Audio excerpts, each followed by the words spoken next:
శ్రీగురుభ్యో నమ. హరి ఓం.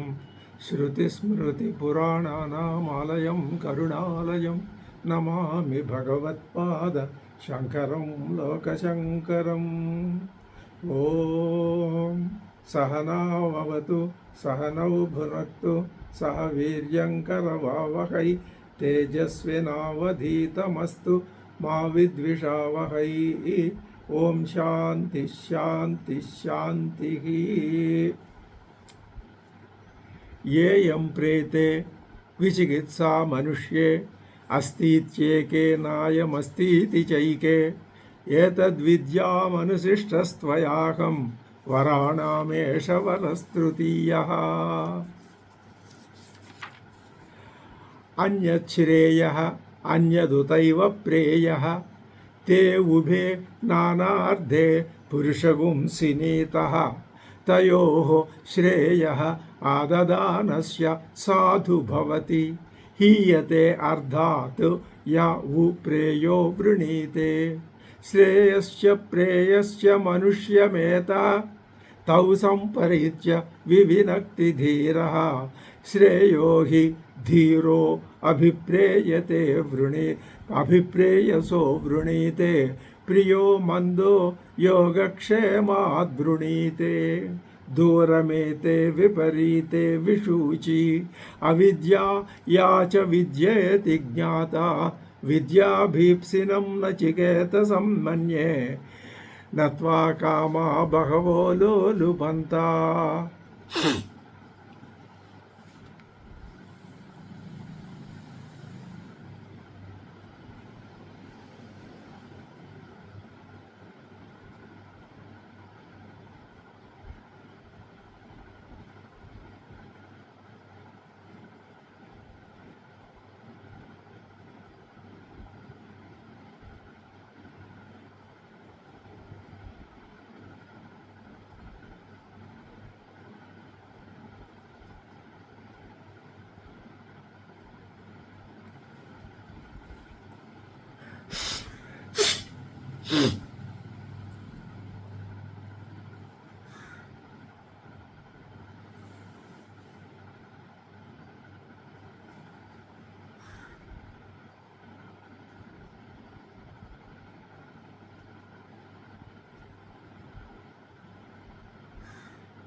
తత్ కథం అతి సూక్ష్మత్వం జ్ఞేయస్య అని అడిగారు కదా. ఇప్పుడు ఆ విషయం చెప్పాలి. ఏ విషయం? జ్ఞేయం అతి సూక్ష్మమైనది ఎలాగా అంటే చెప్తున్నారు. ఇప్పుడు స్థూల తావదియం మేదిని, ఇయం మేదిని, ఈ భూమి స్థూల తావతు, ఇయం మేదిని తావతు, ఈ భూమి అయితే మాత్రం స్థూల. ఇంతకంటే స్థూలమైంది మీకు సృష్టిలో ఏదీ లేదు. స్థూలం అంటే అర్థం ఏమిటండి అంటే, నీలో 5 ఇంద్రియాలు ఉన్నాయి కదా, ఈ 5 ఇంద్రియాలకి గోచరించేది స్థూలం. ఆ మాటే చెప్తున్నారు. ఆ దాంట్లో ఏమున్నాయండి అంటే శబ్ద స్పర్శ రూప రసగంధ ఉపచిత, ఈ 5 లక్షణాల చేత బాగా ఉపచిత అంటే పెంపొందింపజేయబడినదైనటువంటి మేదిని స్థూల. అందుకనే సర్వేంద్రియ విషయభూత, నీలో ఉన్న 5 ఇంద్రియాలకి అది విషయం. ఏది? భూమి. ఇప్పుడు భూమి కంటే భూమిని తమలో ఇమిడించుకోగలిగినవేవి ఈ స్థూలాన్ని ఇమిడించుకోగలిగినవి ఇంద్రియాలు. సర్వేంద్రియ, ఆ ఇంద్రియేభ్య పరం మనః, అక్కడి నుంచి వచ్చింది ఇది. ఆ ఇంద్రియ సర్వేంద్రియ విషయభూత, అక్కడికి భూమి సంగతి చెప్పావా? సరే.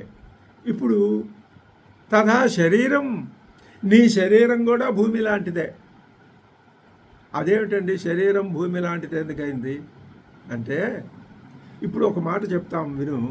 ఈ భూమి ఉన్నది, భూమి దేని నుంచి వచ్చింది? జలాల నుంచి వచ్చింది. జలం దేని నుంచి వచ్చింది? తేజస్సు నుంచి వచ్చింది. తేజస్సు దేని నుంచి వచ్చింది? వాయువు నుంచి వచ్చింది. వాయువు దేని నుంచి వచ్చింది? ఆకాశం నుంచి వచ్చింది. ఆకాశం దేని నుంచి వచ్చింది? ఆకాశం దేని నుంచి రావటం ఏంటంటే, ఆకాశం గగనం చూడు, ఇట్లాంటి మాటలన్నీ వద్దు. ఆకాశం కూడా కార్యమే. అది దేని నుంచి వచ్చింది అంటే, అది దేని నుంచి వచ్చిందో అదే అత్యంత సూక్ష్మం. అణోరణీయాన్ మహతో మహీయాన్, అదే శ్రేయస్య ప్రేయస్య, ప్రేయస్సు కాదు శ్రేయస్సు, అదే ఋతం పిబంతౌ సుహృదస్య లోకే. ఆ ఋతాన్ని అందులో అదేమో అతి సూక్ష్మం, నువ్వేమో అది ఇలా ఇలా ఇలా అనుకుంటూ అవి వచ్చినటువంటి ఈ భూమి నుంచి పుట్టిన నువ్వు ఈ కర్మఫలాలను అనుభవిస్తున్నావు. కానీ అక్కడ అనుభవించనిది ఒకటి ఉంది అని చెప్పాం కదా, అది అదే. అది ఎలాగా అంటే, మొట్టమొదట ఇప్పుడు ఈ ఆకాశం కంటే సూక్ష్మమైనది జ్ఞానం. ఇప్పుడు అలా ఎక్కడైనా లోకంలో ఒక వస్తువు ఉత్పత్తి అవ్వాలి అంటే ఆ ఉత్పత్తి అయిన వస్తువుకి ఏమని పేరు? కార్యం అని పేరు. ఒక కార్యం ఉన్నది అంటే దానికి 2 కారణాలు ఉంటేనే కానీ కార్యం యొక్క ఉత్పత్తి జరగదు. 2 కారణాలు. ఇది కొంచెం చిన్న ముఖ్యమైన విషయం. రెండు కారణాలు ఉండాలి. ఏమిటా రెండు కారణాలు? ఒకటి నిమిత్త కారణం, రెండు ఉపాదాన కారణం. నిమిత్త కారణం అంటే ఆలోచన, ఉపాదాన కారణం అంటే దానికి కావలసిన మెటీరియలు. ఇప్పుడు ఓ కుండ తయారవ్వాలి అంటే తిప్పేది సారే ఈ పనిముట్లు ఉండాలి, ఆలోచన కలిగిన కులాలుడు కూడా ఉండాలి. అవి నిమిత్త కారణం, ఉపాదాన కారణం కనపడుతున్నాయి. మరి ఇంత పెద్ద భూమి, ఈ భూర్భువ సువర్లోకాలు ఇవన్నీ మూడు కనపడుతున్నాయి అంటే, ఇవన్నీ కార్యరూపంగా ఉన్నాయి అంటే వీటికి నిమిత్త కారణం, ఉపాదాన కారణం కూడా ఉండాలండి, ఉండాలి. ఆశ్చర్యం కలుగుతుందండి. ఎవరో ఒక ఆయన అంటే ఇప్పుడు పరమాత్మ, భగవంతుడు ఇలాంటివన్నీ మనం కల్పించుకుని, ఈ కల్పించుకోవటం కూడా మన నెత్తి మీద పడిన ఒక శాపమే మనకి. ఆ శాపం నుంచి బయటపడాలి ముందు. ఆ శాపం ఎలాగా అంటే, పుట్టింది ద్వైతంలో, పెరిగేది ద్వైతంలో, పోయేది ద్వైతంలో, ఆలోచించేది ద్వైతం. ఈ ద్వైత దృష్టి పోగొట్టుకోవటానికే ఈ ప్రయత్నం అంతా. అది పోగొట్టుకుంటే చాలని చెప్పటానికే ఉపనిషత్ వాంగ్మయం మొత్తం వచ్చింది. అసలు మొత్తం వేదాలన్నీ వచ్చినాయి దానికే, నిర్మోహమాటంగా. అయితే అది అంత తేలిక కాదు కాబట్టి దానికి ఎక్కడి నుంచి, ఇప్పుడు నీకు అక్షరాలు ఆలు వస్తేనే కానీ మాటలు రావు, మాటలు నిన్ను దిద్దబెట్టలేం కాబట్టి ముందు ఆలు నేర్పాలిగా. అందుకని వేదం ఏం చేసింది, వాళ్ళ దగ్గర నుంచి అన్నీ నేర్పుకుంటూ వచ్చి చివరికి చదవటం నేర్పింది. అదే ఫైనల్, అదే వేదాంతం. అంత ప్రణాళిక ప్రకారం చెప్పింది వేదం. మరి అలా చెప్పినప్పుడు నిమిత్త కారణం, ఉపాదాన కారణం వేరువేరా అండి? వేరువేరు కాదు, ఒకటే. ఏదది? ఆకాశం కంటే సూక్ష్మమైనది ఏది ఉన్నదో అని ఇందాక అనుకున్నామో అదే జ్ఞానము. సర్వజ్ఞ. ఇంకా ఆ జ్ఞానాన్ని మించింది లేదు, ఆ జ్ఞానానికి లోబడింది లేదు, జ్ఞానానికి తెలియంది లేదు. ఇదంతా అందులో జ్ఞానంలో ప్రవిలోపనం అయిపోవలసిందే. జ్ఞానానికి లోబడింది ఉండడానికి వీల్లేదు, అంతే, ఒకటే మాట. ఆ జ్ఞానానికి శక్తి కూడా ఉంటుంది. సర్వజ్ఞ సర్వశక్తి. అలాగని జ్ఞానం వేరు శక్తి వేరు కాదు. ఇక్కడే ఇదే మాయ. జ్ఞానం వేరు శక్తి వేరు అనుకోవడం, పార్వతీ పరమేశ్వరం, అమ్మవారు, అయ్యవారు వచ్చి పడిపోయింది లోకంలో. ఈ తత్వం, ఈ అమ్మవారు, అయ్యవారు అనే తత్వంలో ఉన్నంతసేపు నీకు ఆ జ్ఞానం రాదు. ఈ తత్వం దాటి పైకి వెళ్ళాలి నువ్వు. అప్పుడేమవుతుంది, నీకు సూక్ష్మత్వం అణోరణీయాన్ అనే విషయం అక్కడ అర్థమవుతుంది. సరే, ఇప్పుడు సర్వజ్ఞ సర్వశక్తి అదే కదా. ఆ తమాషా, ఆ రెండు తన శక్తిని దానిలో పెట్టుకుని జ్ఞానం ఊరిని తమాషాగా ఒక చిన్న ప్రహసనంలాగా చెప్పుకుంటే ఏమవుతుంది, ఆ జ్ఞానమే అనుకుంది అనమాట. ఏమని, నేను ఉన్నారా అని తనకి తానే అనుమానం వచ్చి చూద్దాం, రుజువు చేసుకుందాం అనుకుని రుజువు చేసుకుందా అన్నట్లుగా ఈ సృష్టి జరిగింది. బంగారానికే నేను ఎప్పుడు ఇదే రూపంలో ఉంటే నాకు నచ్చలేదు, ఒకసారి సరదాగా ఓ వేషం వేస్తాననుకుని ఓ కాసుల పేరు అయింది అనుకో, అలా ఉంటుంది ఇది. కాసుల పేరు వేషమే, నిజం కాదది. ఆ వ్యక్తి హరిశ్చంద్రుడు వేషం వేస్తే అది నిజం కాదు, మనిషే నిజం. అలాగే వేషం వేసుకోగలిగిన శక్తి అతనికి ఉంది కాబట్టి ఈ సర్వశక్తి సర్వజ్ఞ అయిన శక్తి ఏం చేసింది, సృష్టి బహుశ్యాం అనుకుంది, చేసేద్దాం అనుకుని ఆకాశం అయిపోయింది. ఎవరు? ఆ జ్ఞానమే తన శక్తి ద్వారా ఆకాశం అయిపోయింది. ఇప్పుడు మళ్ళీ అంతటితో సంతృప్తి కలక్క మనం చెప్పుకుంటాం, ఊరికినే చెప్పుకుంటాం. ఆ సర్వజ్ఞ తత్వమే, ఆ పరమాత్మ తత్వమే, ఆ జ్ఞానమే, ఆ ప్రజ్ఞానమే ఆకాశమయ్యి మళ్ళీ ఆకాశంతో పాటు తాను వాయువు అయింది. వాయువు ఆకాశాలతో పాటు ఆ జ్ఞానమే తేజస్సు అయింది. తేజోవాయురాకాశాలతో పాటు ఆ జ్ఞానమే జలం అయింది. జలము తేజోవాయురాకాశాలతో పాటు ఆ సర్వశక్తి, ఆ సర్వజ్ఞ అయినటువంటి ఆ జ్ఞానమే పృథివీ అయింది. మరి అంతవరకు అవి కూర్చుంటే తెలియద్దు, తెలుసుకోవాలిగా తనని తాను. ఒక ఒక మొక్క చక్కగా పెరుగుతూ వచ్చి దానికి ఓ పువ్వు పూసినట్టు ఇదంతా ఒక మొక్క వేశాడు. ఆ మొక్క దానికి ఒక పువ్వు పూయాలి. అదే ఈ పంచేంద్రియాల ద్వారా తనని తాను తెలుసుకోవటానికి. ఈ పంచేంద్రియాలు ఎందుకు పెట్టాడు? మళ్ళీ తనని తాను తెలుసుకోవటానికే. ఎప్పుడైతే తెలుసుకోవటం అయిపోయింది, విసుగు పుట్టిందో, ఇదంతా తీసి పారేసి చిన్నపిల్లలు ఆడినంతసేపు చక్కగా ఆడి ఆ వస్తువులన్నీ పేర్చి వాళ్ళకి విసుగు పుట్టి వాళ్ళ అమ్మ రండిరా భోజనాలకి అని పిలిస్తే ఇవన్నీ అలా తన్నేసి వెళ్ళిపోయినట్లుగా ఇదంతా జరుగుతుంది. ఇదంతా వేదాంతం. సరే, ఇప్పుడు ఆయన సర్వజ్ఞ సర్వశక్తి అయ్యి ఈ విధంగా సృష్టి చేశాడు అన్నాం కదా. ఇప్పుడు మళ్ళీ వెనక్కి వెళ్ళండి. ఇప్పుడు మన ఆయనే ఇలా ముందుకు. ఇది అద్భుతమైన విషయం. నేను నా సొంతంగా చెప్పింది కాదు. మాండూక్యోపనిషత్తులో మొట్టమొదట శంకర భగవత్పాదుల వారు ఇదే పద్ధతిని ఒక అద్భుతమైన శ్లోక రూపంలో వర్ణించారు. అది అక్కడ మనం తెలుసుకుందాం. ఆయనే తానే అన్నీ అవుకుంటూ ఇక్కడికి వచ్చాడు. ఇప్పుడు ఏం చేయాలి? తాను మళ్ళీ ఇవన్నీ వదిలించుకుంటూ వెళ్ళిపోవాలి. ఇప్పుడు మనం చేసే పని అదే. ఇప్పుడు మనకు ఒక స్పష్టమైనటువంటి అవగాహన ఏర్పడింది. వేదాంతం అంటే ఏమిటో. తెలివిగల మానవుడు, ధీహి ధైర్యం గలవాడు, వైరాగ్య లక్షణాలు ఏమాత్రం ఉన్నా అలాంటివాడు, తర్వాత ఏమిటి అని తెలుసుకోవాలి అనే జిజ్ఞాస కలవాడు, గత అనేక జన్మల నుంచి వస్తున్నటువంటి ఆ విచక్షణ, ఆ వివేక జ్ఞానంతో పాటు కలిగినవాడు. దీన్నంతటినీ ఎక్కడికక్కడ విడగొట్టుకుంటూ చిక్కుముళ్ళు విడదీసుకుంటూ ఎక్కడి దాకా చేరుకోగలడో, అంతకంటే చేరుకునే స్థితి లేదనేది ఏది ఉందో అక్కడ దాకా చేరుకోగలడో అదే బ్రహ్మపదము. ఆ చేరుకోవటమే బ్రహ్మజ్ఞానాన్ని పొందటం. ఇంకా ఇదే విషయం. మీరు ఎన్నిసార్లు చెప్పండి, ఎన్ని రకాలుగా చెప్పండి, ఎంతసేపు అయినా చెప్పండి, ఇదే విషయం. ఇక్కడ మనకు స్పష్టంగా కనిపిస్తుంది కదా, చెప్తున్నారు కదా భగవత్పాదులు. దానికి ఇలాంటి ఆలోచన చేయటానికి మనకు ప్రేరణ ఎవరిచ్చారు? స్వామివారే ఇచ్చారు. ఏమంటున్నాడు? స్థూలాతావదయం భూమి శబ్దస్పర్శ రూపరసగంధోపచిత సర్వేంద్రియ విషయభూత. సరే, తథా శరీరం. ఈ శరీరం కూడా అదే. చక్కగా ఆ భూమి నుంచి వచ్చిన ఒక మొక్క. ఈ మొక్కలో అన్నీ మొత్తం ఆకాశం దగ్గర నుంచి అన్ని లక్షణాలు ఉన్నాయి. దీంట్లో దానే ఉంది.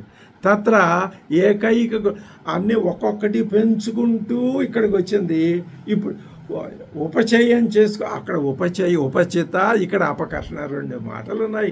ఏమి స్వామివారండి శంకర భగవత్పాదులు. అదేమో అక్కడి నుంచి పెంచుకుంటూ ఇంతలా అయింది. ఇప్పుడు నువ్వు తగ్గించుకుంటూ శూన్యం కాదు, శూన్యం బౌద్ధుల మాట. మనది సూక్ష్మం, అద్వైతం సూక్ష్మం అనే అంటుంది. అది ఇప్పుడు ఏం చేయమన్నారు? ఏకైక గుణ అపకర్షణేనా, ఒక్కొక్కటి తొలగించుకుంటూ వెడితే ఏ గుణాలండి? గంధాదీనాం, గంధ రస రూప స్పర్శ శబ్ద, ఇవి ఉన్నాయి కదా వరుసనే పైనుంచి కిందకి. శబ్దస్పర్శ రూపరసగంధాలు, మళ్ళీ పైకెడితే అవి. వీటిని అపకర్షణేనా పోగొట్టుకుంటూ వెడితే అప్పుడు ఏమవుతుంది? వాటిల్లో ఉన్న ఒక్కొక్కటి నువ్వు ఊడగొట్టుకుంటూ పోతే అవి వెళ్ళిన కొద్దీ సూక్ష్మత్వ మహత్వ ఒకటండి. ఎప్పుడైతే స్థూలమైతే ఎంత ఉందో అంతే ఉంటుంది, అంతకంటే ఇంకొకటి. ఇప్పుడు భూమి ఇక్కడ ఉంది, అక్కడ ఉండమనండి. ఆ సూర్యుడు ఉన్న చోట భూమిని ఉండమనండి, ఉండలేదు. మరి చంద్రుడు ఉన్న చోట ఉండమనండి, ఉండలేదు. అలా ఎందుకు? జలం ఉన్న చోట ఉండమనండి, ఉండలేదు. తేజస్సు ఉన్న చోట ఇలా చెప్పుకుంటూ వెళ్ళచ్చు. స్థూలం అంటే ఎంత ఉందో, ఎక్కడ ఉందో అక్కడే ఉంటుంది. మరి వ్యాపించాలంటే ఆ స్థూలం ఏం కావాలి? సూక్ష్మం కావాలి. ఇదే రీజన్, ఇదే హేతువు. ఎంత మోడర్న్ సైన్స్ అయినా ఈ హేతువును ఒప్పుకోవాల్సిందే కదా. కాబట్టి సూక్ష్మం. భూమి నుంచి ఆ గంధాన్ని పోగొడితే సూక్ష్మం, రసగంధాలని పోగొడితే ఇంకా సూక్ష్మం. మరి అలాగే రూపరసగంధాలని పోగొడితే ఇంకా సూక్ష్మం. స్పర్శ రూప రసగంధాలను పోగొడితే ఇంకా, గంధస్పర్శ రూప రసగంధాలను పోగొడితే పూర్తి సూక్ష్మం. ఆ సూక్ష్మం అయితే ఏమవుతుంది? మహత్వం. సూక్ష్మం అయిన కొద్దీ మహత్ అవుతుంది. ఆ సూక్ష్మమే పెరిగి పెరిగి పెరిగి ఎంత మహత్ అయింది. ఈ మహత్తు సూక్ష్మమైన కొద్దీ అతి సూక్ష్మం అవుతుంది. మహత్వ పైగా విశుద్ధత్వం ఏర్పడుతుంది. సూక్ష్మమైన కొద్దీ అశుద్ధం పోయి శుద్ధత్వం ఏర్పడుతుంది. పైగా నిత్యత్వం ఏర్పడుతుంది. మహత్వ ఈ స్థూలత్వం అనిత్యం, సూక్ష్మమైన కొద్దీ నిత్యం. నిత్యత్వాది తారతమ్యం దృష్టం. ఈ భేదం నీకు స్పష్టంగా నువ్వు గమనించవచ్చు. దృష్టం ఎక్కడ? అబాదిషు యావదాకాశం. నీకు జలం దగ్గర నుంచి గంధం, పృథివీ యొక్క గంధాన్ని అబాదిషు జలము మొదలైన వాటిల్లో ఎంతవరకు అంటే యావదాకాశం. ఆకాశం దాకా వెళ్ళి నువ్వు ప్రయాణం చేసుకుంటూ వెళ్ళిపోతే ఏమవుతుంది? తే గంధాదయ సర్వే ఏవ స్థూలత్వాత్ వికారా. ఈ గంధాదులన్నీ ఆ స్థూలత్వం నుంచి స్థూలత్వం వల్ల అవన్నీ వికారాలు అయినాయి. వికారా శబ్దాంతా. శబ్దం వరకు, శబ్దం ఆకాశం శబ్దగుణకం. శబ్దాంతా ఎత్ర నసంతి. ఈ గంధం దగ్గర నుంచి శబ్దం దాకా ఈ స్థూల ఇవన్నీ ఎక్కడ లేవో, అంతే కదండి. ఒక వస్తువు ఇక్కడ ఉంది, ఇది లేని చోటు ఉంది. ఇవన్నీ ఇక్కడ ఉన్నాయి, ఇవన్నీ లేని చోటు ఉండి తీరాలి. ఇది రీజన్, ఇది హేతువు. ఇవన్నీ లేని సూక్ష్మాతి సూక్ష్మమైన తత్వం ఏది ఉన్నదో తస్య సూక్ష్మాది నిరతిశయత్వం వక్తవ్యం కిము.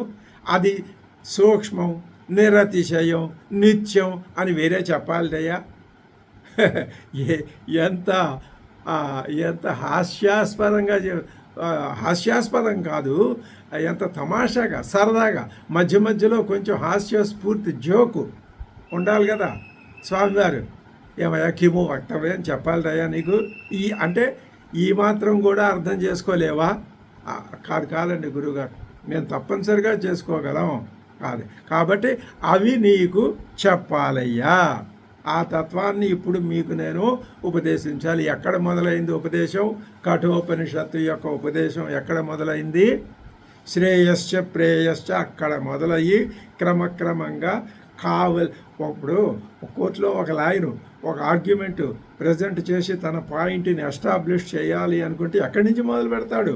అనేక రకాలు తీసుకొచ్చినవన్నీ ఆయన యొక్క పాయింట్ని హైలైట్ చేసి అక్కడ కూర్చోబెడతాయా లేదా? అలాగా ఇది హైలైట్. నువ్వు ఇప్పుడు ఆ లేని స్థానం ఏదో తెలుసుకోవాలి. తెలుసుకుని ఏం చేయమంటారంటే మళ్ళీ వచ్చేయమంటారా? నీ మొహం రావు, మళ్ళీ తెలుసుకొని అక్కడే ఉంటావు.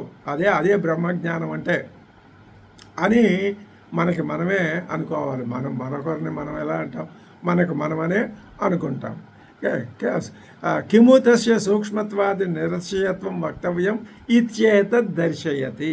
ఆ విషయాన్ని నీకు ఇప్పుడు చూపించాలి.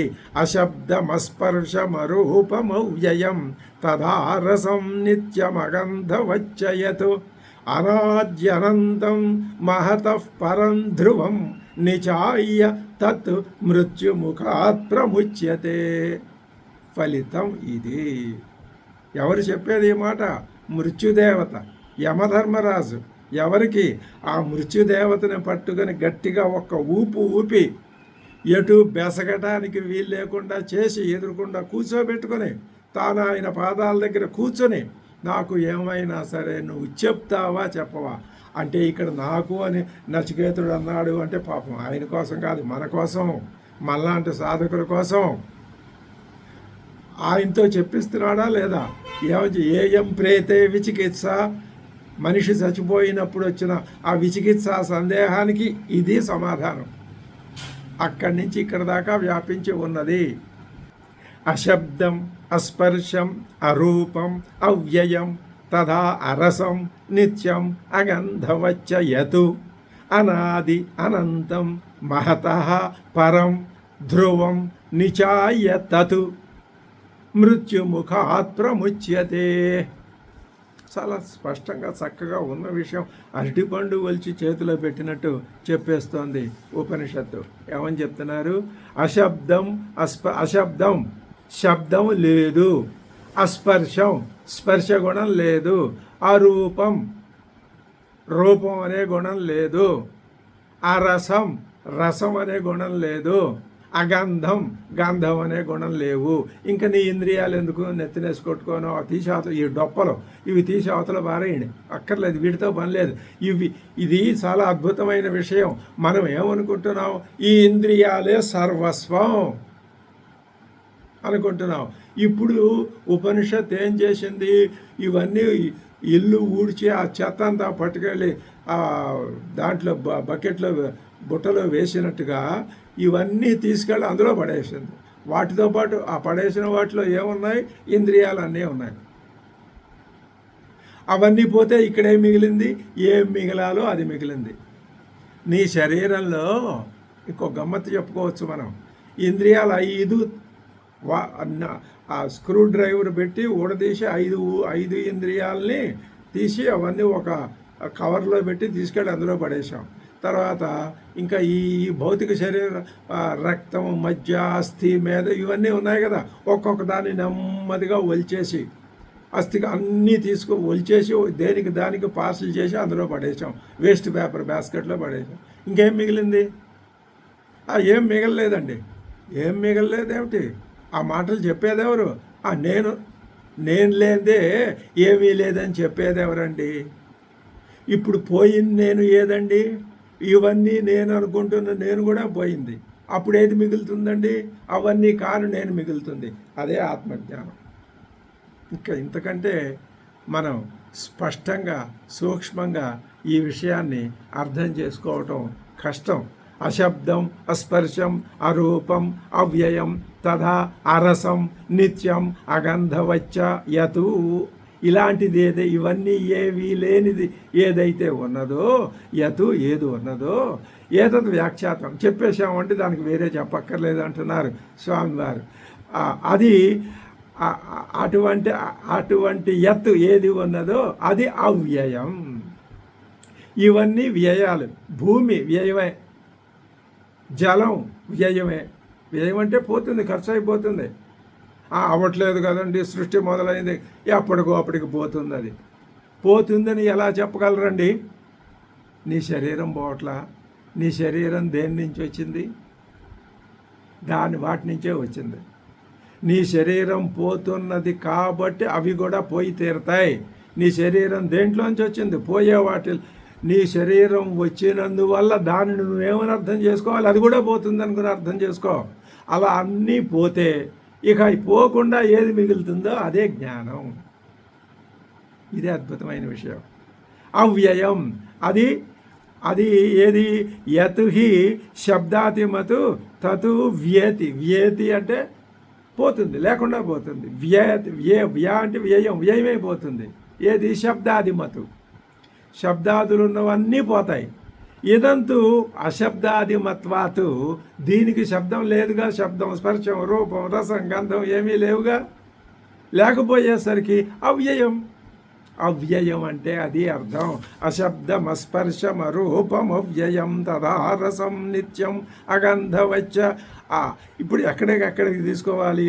అశబ్దం, అస్పర్శం, అరూపం, అరసం, అగంధం. అవి మళ్ళీ వెనక్కి వచ్చి కాబట్టి అవ్యయం నిత్యం అలా చెప్పుకోవాలి. చెప్పుకుంటే ఏమవుతుంది? అతః మిగతావన్నీ వ్యేతి క్షీయతే, ఇది మాత్రం నవ్యేతి. కాబట్టి నవ్యేతి ఇది అవ్యయం. అత ఏవచ నిత్యం, క్షీణించదు, పోదిక అయిపోవటం అనేది లేదు కాబట్టి నిత్యం ఎప్పుడూ ఉంటుంది. యతు హి వ్యేతి తద్ అనిత్యం. ఎంత స్పష్టంగా చెప్తున్నారు స్వామివారు.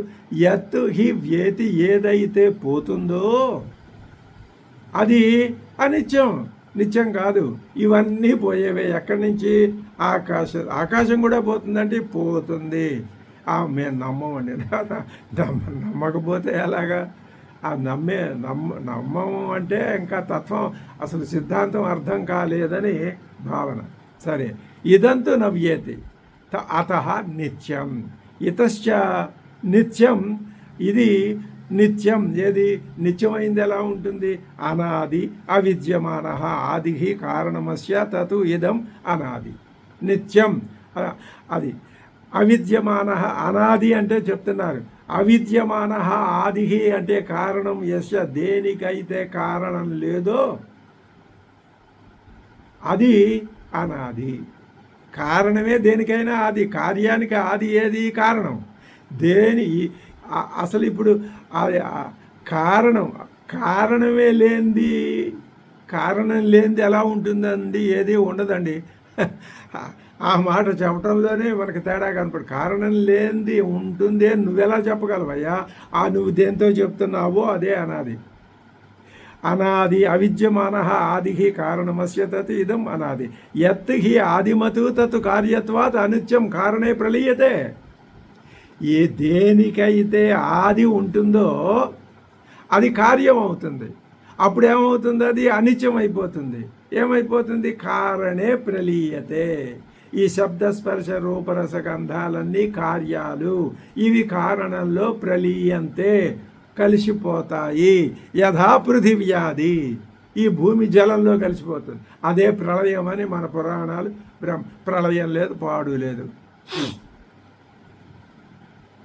యథా పృథివ్యాది, భూమి జలంలో. ఎందుకని? దాంట్లోంచి పుట్టింది కాబట్టి. ఆ జలం తేజస్సులో. ఎందుకని? దాంట్లోంచి పుట్టి. ఆ తేజస్సు వాయువులో. ఎందుకని? దాంట్లోంచి పుట్టి. ఆ వాయువు ఆకాశంలో. ఎందుకని? దాంట్లోంచి పుట్టి. ఆ ఆకాశం సర్వజ్ఞ సర్వశక్తి నుంచి. ఎందుకని? దాంట్లోంచి పుట్టి. అది ఇంకా అది అనాది, నిత్యము అనాది. అదే పరమాత్మ తత్వం. దానికే పేర్లు పెట్టి పురుషుడి పేరు, స్త్రీ పేరు, ఇదంతా తర్వాత వ్యవహారం. మళ్ళీ ఎప్పుడైతే అది దానిని గురించి నువ్వు ఆలోచిస్తావో, ఇక్కడ ఒక చాలా గొప్ప భేదం ఉందండి. ఏంటంటే, ఎప్పుడైతే నువ్వు ఆత్మతత్వాన్ని గురించి ఆలోచిస్తున్నావో నువ్వు ద్వంద్వంలో ఉండి ఆలోచిస్తున్నావు. ఆ విషయం గుర్తుపెట్టుకోవాలి. నువ్వు అసలు ఏది మానేయి, ఇదేదీ లేదు. నువ్వు ఆలోచించావో ద్వంద్వం వచ్చి పడుతుంది. ఎందుకని? ఆలోచన వచ్చింది అంటే నువ్వు ఆ జ్ఞానంలోంచి బయటకు వస్తున్నావు. మాయ నిన్ను అక్కడ, అదే మాయ అంటే. మాయ నిన్ను అక్కడే పట్టుకొని కట్టిపడేసింది. కాబట్టి ఇప్పుడు ఏమంటున్నారు? యథా పృథివ్యాది ఇదంతు సర్వకారణత్వాత్ అకార్యం. అన్ని కార్యాలకే అదే కారణం కాబట్టి దానికి కార్యం లేదు.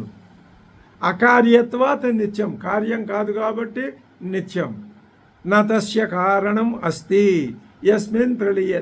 దానికి కారణం ఉంటే ఇది వెళ్ళి ఆ కార్యం వెళ్ళి కారణంలో ప్రవిలాపనం కావాలి. అసలు దానికి కారణం లేదు, అది వెళ్ళిదంటే ప్రవిలాపనం నా ప్రళీయతే. దేంట్లోనూ ప్రళయం కాదు. తథా ఇంకొక మాట చెప్పారు. ఏమని? అశబ్దమస్పర్శం అరూపం అవ్యయం తథా రసం నిత్యమగంధవచ్చయతు అనాది అనంతం. ఇప్పుడు అనంతం చెప్తున్నారు. అనంతం అవిద్యమాన అంతః కార్యం అస్య తత్ అనంతం.